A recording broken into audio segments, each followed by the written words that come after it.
भीमराव रामजी आम्बेडकर जी को भारत के संविधान का मुख्य निर्माता या chief architect of the constitution कहा जाता है, लेकिन पूरा सच थोड़ा गहराई से समझना जरूरी है।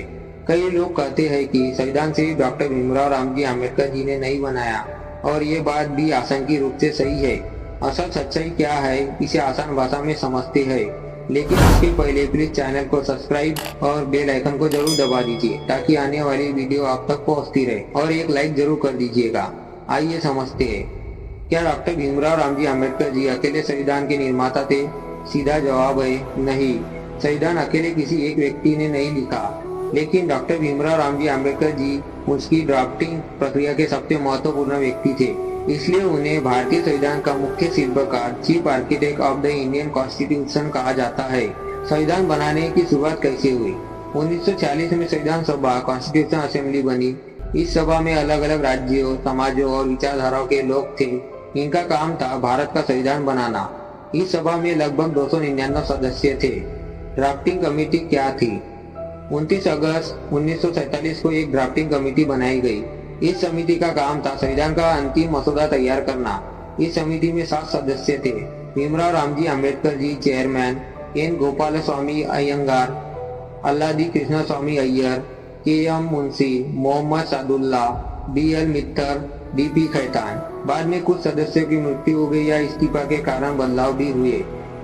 फिर डॉक्टर भीमराव रामजी आम्बेडकर जी को इतना बड़ा श्रेय क्यों मिला? क्योंकि वास्तविक काम का सबसे बड़ा हिस्सा उन्होंने संभाला। उस समय कुछ सदस्य बीमार थे, कुछ विदेश चले गए, कुछ मीटिंग में कम आते थे। इस वजह से ड्राफ्टिंग कमेटी का मुख्य बोझ डॉक्टर भीमराव रामजी आम्बेडकर जी पर आ गया। संविधान सभा के सदस्य टी.टी. कृष्णमाचारी ने खुद कहा था, ड्राफ्टिंग कमेटी के कई सदस्य काम नहीं कर पाए, इसलिए लगभग पूरा भार डॉक्टर भीमराव रामजी आम्बेडकर जी पर आ गया। यही कारण है कि इतिहास में उनका नाम सबसे प्रमुख बन गया।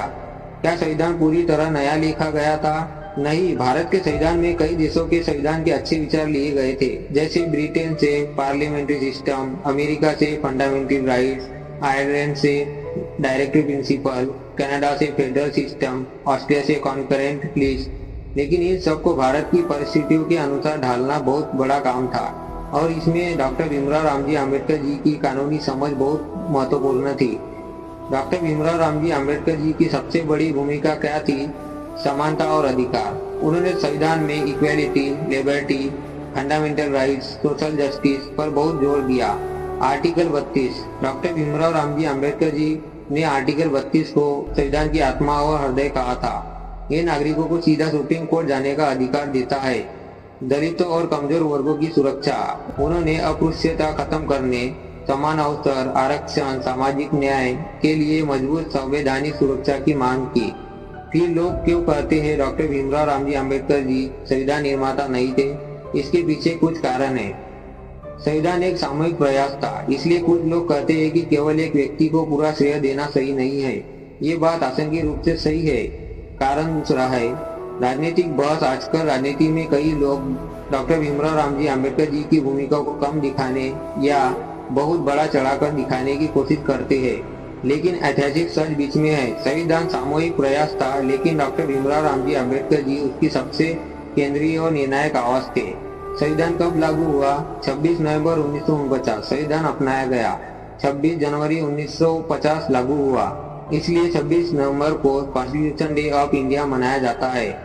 इतिहासकार और नेताओं की राय। भारत के पहले प्रधानमंत्री जवाहरलाल नेहरू सहित कई नेताओं ने डॉक्टर भीमराव रामजी आम्बेडकर जी की कानूनी प्रतिभा की प्रशंसा की। संविधान सभा में उनके भाषण आज भी बहुत महत्वपूर्ण माने जाते हैं। सबसे महत्वपूर्ण सच ये है कि अगर आसान भाषा में समझे तो पूरी संविधान सभा का काम, फाइनल ड्राफ्ट का सबसे बड़ा नेतृत्व डॉक्टर भीमराव रामजी आम्बेडकर जी ने संभाला। इसलिए उन्हें संविधान के निर्माता कहा जाता है।